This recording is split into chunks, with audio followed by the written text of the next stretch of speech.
Alô, fala Fofolete, ó, esse vídeo não é uma recomendação de investimentos.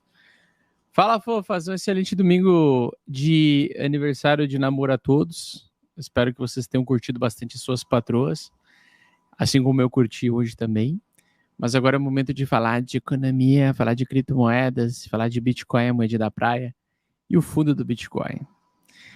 Fofolete, esse negócio é o seguinte, eu quero perguntar para vocês, você sabe qual o preço do fundo do Bitcoin ou não? Se alguém souber aí o preço do fundo do Bitcoin, por favor, comente aqui que eu quero saber. Porque eu realmente não sei aonde vai ser o preço do fundo do Bitcoin. O que nós vamos falar é de coisas bastante especulativas, bastante prazerosas, entender em que situação nós estamos.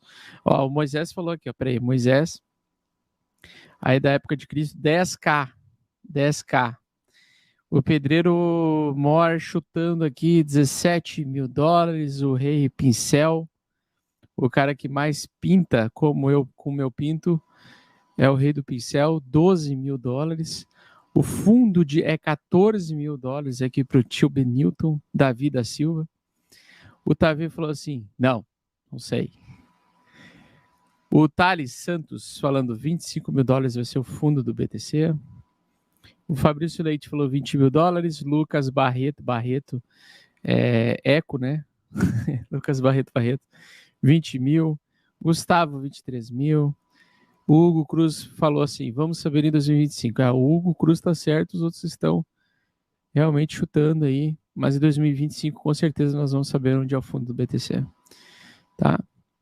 Ó, o pessoal falando 22, Fábio 22, o Tiagão quadrado, que está mais redondo do que quadrado aqui pela fotinho.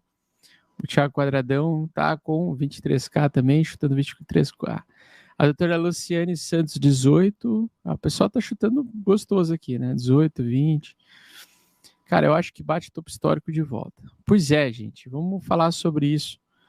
Vamos falar sobre a situação macro que nos encontramos. Bom, primeira coisa, né, gente? Nós estamos na seguinte situação. Nós estamos aqui, ó. Deixa eu só pegar. Cadê? Não, swing trade, não. Deixa eu só ver se eu consigo encontrar aqui com o Fofolete. Esse aqui é os bonds. Aqui, ó. Tá aqui. Esse é o índice, esse é o valor do barril de petróleo, tá? Pessoal, nós estamos em ampla tendência de alta no preço do petróleo e principalmente se agravou depois do início da guerra da Rússia contra a Ucrânia, tá? Do conflito Rússia e Ucrânia. E nós estamos ainda em tendência de alta do petróleo. Por que o petróleo ele impacta tanto na nossa economia? Bom, basicamente porque o petróleo é a maior fonte de energia necessária para o mundo globalizado de hoje. Agora, recentemente, em março, os Estados Unidos fez algumas sanções de que não iria mais comprar ou importar petróleo da Rússia e nem gás natural. Dessa forma, eles começaram a aumentar, ampliar a produção, a produtividade de petróleo, que antes eles captavam, se eu não me engano, 5% do petróleo utilizado nos Estados Unidos provinha aí da Rússia. Então, 5%, apesar de ser um valor baixo, representava uma determinada quantidade para a economia americana, mas o petróleo e o gás natural russo, que também foi bloqueada aí a sua compra, né, de vários países europeus que tinham essa parceria, esse combinado com a Rússia, isso com certeza influenciou em toda a dinâmica de transportes no mundo todo. Então, vocês viram lá, eu já mostrei numa live para vocês, os portos chineses completamente travados, cheio de barcos, também por conta da paralisação obrigatória de quarentena para os funcionários, né, lá, chineses de 15 dias, associado mais a toda essa dinâmica de compra de petróleo no mundo todo, reduzindo bastante a participação russa com a exportação para outros países, né, por conta das sanções. Então, isso levou uns 3 meses para ser bastante impactado. Isso começou em dezembro, mas começou a ser impactado de fato em março em diante. E com certeza isso está afetando toda a dinâmica econômica global, tá?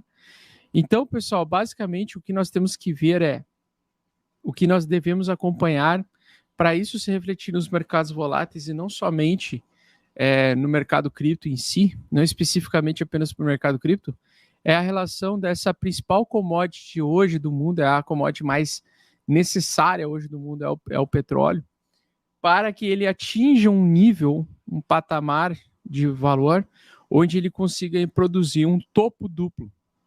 E esse topo duplo, quando ele surgir, e pode surgir agora ou pode surgir mais para frente, porque ele ainda está em tendência de alta, mas nós temos um topo anterior aqui. Então, conforme eu já expliquei para vocês, as pessoas, os políticos, os órgãos públicos, eles mentem, mas o gráfico não mente. Então, aquilo que eu estou pesquisando e procurando é quando que as coisas vão tender a normalizar para a gente realmente consolidar um fundo no Bitcoin, consolidar um fundo em outros mercados. Então, a primeira coisa é ver aonde nós podemos bater o topo histórico, o topo duplo ou o topo de preço do barril de petróleo. Pois, uma vez que o barril de petróleo ele chega a um valor em que ele consiga se estabilizar, normalmente o que tende a acontecer é que a gente vai ter uma economia mais normalizada, uma economia onde é também aí controlado a inflação, tá?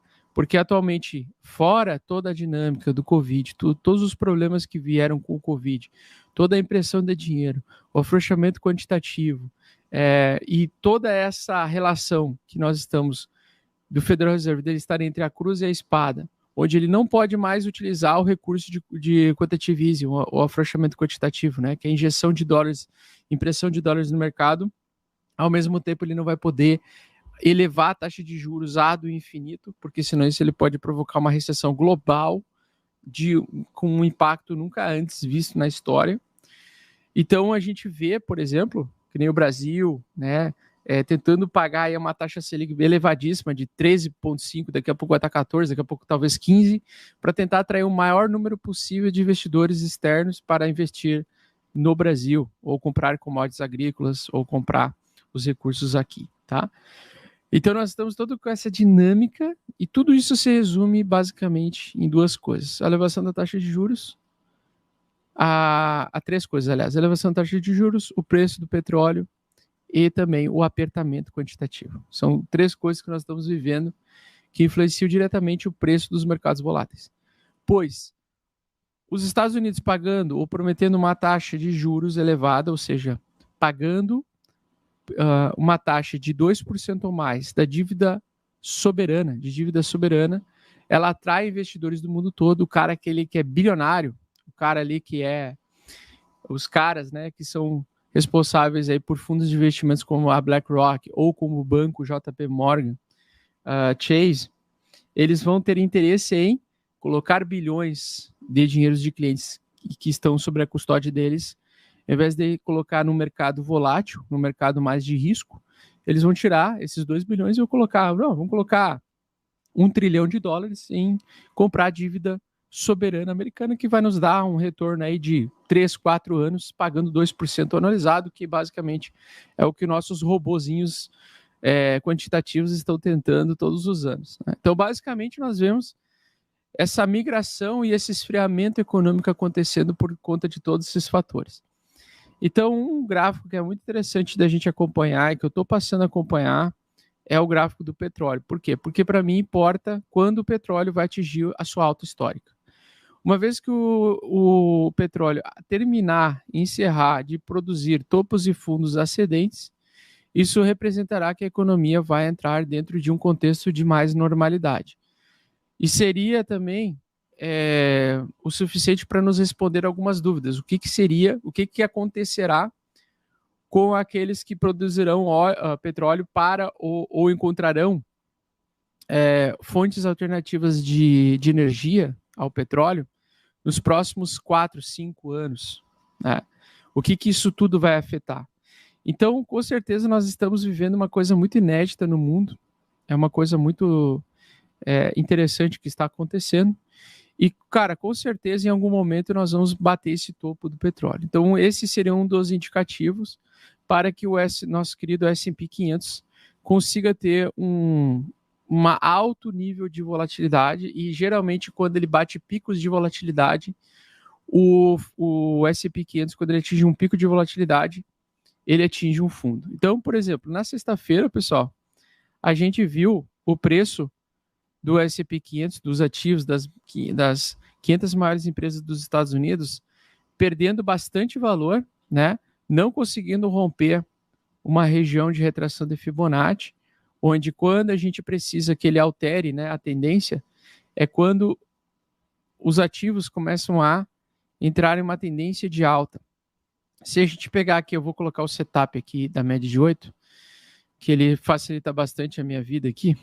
Se eu pegar aqui o S&P 500, e a gente está abaixo dele, né? Eu até tinha produzido 2 cenários aí. O cenário A, que era o cenário de ele ameaçar fazer um fundo mais alto do que o fundo anterior e reverter e trazer um pouco mais de calmaria e normalidade. Ou o cenário B. Então, a gente ainda está desenhando um dos cenários, ainda não foi confirmado. Se a gente perder o S&P 500, o fundo do S&P 500, na abertura do mercado agora, às 19 horas, os mercados futuros do S&P 500, começar a perder os 3.800 pontos, tá? Como ele estava aqui, nós vamos evoluir para o provável cenário B, ou seja, mais derretimento em todos os mercados voláteis, seja mercado de ações, seja mercados cripto. Os fundos de investimentos maiores, ou aqueles que controlam o smart money, e os investidores mais experientes, os investidores de cripto, investidores de mercados de ações mais experientes, eles vão sair dos mercados de alto risco e vão cada vez mais se transformar em dólar, para possivelmente, inclusive, não só investir em dólar, porque o dólar, com a venda de dívida pública, de dívida soberana americana, o dólar tende a ficar mais escasso, ele tende a ser reduzido. É como se acontecesse uma queima de dólares do mercado, tá? Porque o governo ele troca o título de dívida soberana pelo dólar recebido do investidor. Então, existe a queima de dólares pelo governo. Dessa forma, pessoal, nós vamos ter uma valorização do dólar, uma valorização do tesouro direto americano, ou da dívida pública americana, ou da dívida soberana, como alguns falam, e nós vamos ter possivelmente mais queda e sofrimento nos mercados voláteis, como Bitcoin, criptoativos, altcoins no geral, e o S&P 500 também, tá? Então, essa semana que vem vai ser uma semana extremamente importante. Por quê? Porque pode ser a semana em que nós tenhamos uma perda parcial do fundo anterior, e se ele conseguir segurar até durante a metade da semana, a gente pode ter um evento nos mercados criptos chamados de short squeeze, que é a busca de liquidez dos apostadores de baixa, pois nós vamos ter o Triple Witch, agora eu não lembro o nome, tá? Mas nós vamos ter o vencimento de vários contratos futuros financeiros, todos no próximo final de semana, na próxima sexta-feira, tá? Que é a terceira semana do mês de junho. Então, com essa situação que nós temos possivelmente uma semana volátil. E aí, para pegar uma semana volátil, eu pego aqui o gráfico VIX do S&P 500, que se chama Índice de Volatilidade do S&P 500.